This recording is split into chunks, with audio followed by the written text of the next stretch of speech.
νέοι μοιρών. Θα κλείσουμε όμως με εικόνα από τα γήπεδα της ΕΨΗ να δούμε τι έγινε στο τοπικό ντέρμπι μεταξύ Ράφκου και Ασιτών και πώς οι φιλοξενούμενοι έφυγαν με το διπλό.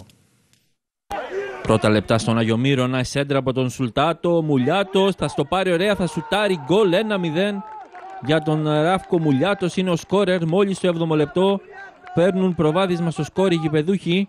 Μετά την ωραία σέντρα του Σουλτάτου, στο δεύτερο δοκάρι ξεμαρκαρίστηκε ωραία. Ο Μουλιάτος έστειλε την μπάλα στα δίχτυα. 8ο λεπτό της αναμέτρησης. Μέσα στην περιοχή μπάλα, Σταυρακάκης περνάει. Θα σεντράρει Δελιθωμαΐδης 1-1 γρήγορα. Στην αμέσως επόμενη φάση μετά τον γκολ του Ράφκου, οι Ασίτες ισοφαρίζουν. Σκόρερ είναι ο Δελιθωμαΐδης. 15ο λεπτό στον Άγιο Μύρωνα. Μακατουνάκης με Βατσινά. Κερδίζει ο Βατσινάς. Θα σουτάρει 1-2. Κάνουν την ανατροπή οι Ασίτες. Πολύ όμορφο γκολ από τον Βασίλη Βατσινά. Κέρδισε την μπάλα και την έστειλε στα αντίπαλα δίχτυα. 1-2. Δεύτερο ημίχρονο. Θα εκτελεστεί το βολέ προς την περιοχή των Αστών. Η μπάλα εκεί δεν είναι καλή απομάκρυνση. Πεπελάση θα πλασάρει. Περνάει μπάλα, γκολ. 2-2 ισοφάριση στο 60ο λεπτό της αναμέτρησης. Μετά το πλασέ του Πεπελάση δεν μπόρεσε να διώξει την μπάλα ο Ρουμπάκης. Τσερεβελάκης θα σουτάρει, δοκάρει. Η μπάλα δεν έχει περάσει τη γραμμή σύμφωνα με το βοηθό.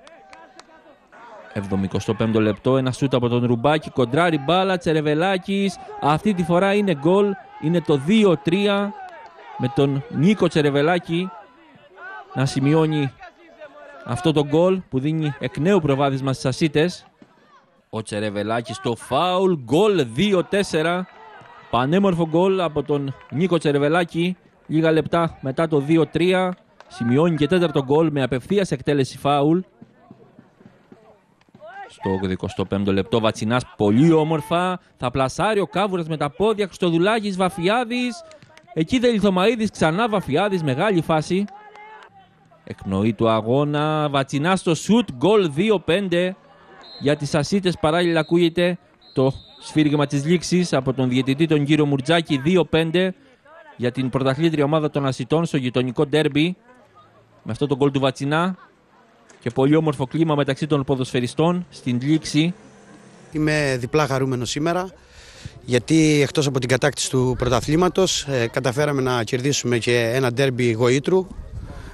Πιστεύω ότι είδατε καλό ποδόσφαιρο όλοι όσοι ήρθατε, με πολλά γκολ, πολλές ευκαιρίες και σε αθλητικό πνεύμα. Έχουμε κατακτήσει το πρωτάθλημα, δεν έχουμε άγχος στα παιχνίδια που μας έχουν μείνει. Η ομάδα είχε στόχο από την αρχή την επιστροφή της στην Α1 και είμαστε πολύ χαρούμενοι που καταφέραμε να τον εκπληρώσουμε. Δεν είμαστε καλοί, δεν παρουσιαστήκαμε όπως τα προηγούμενα παιχνίδια.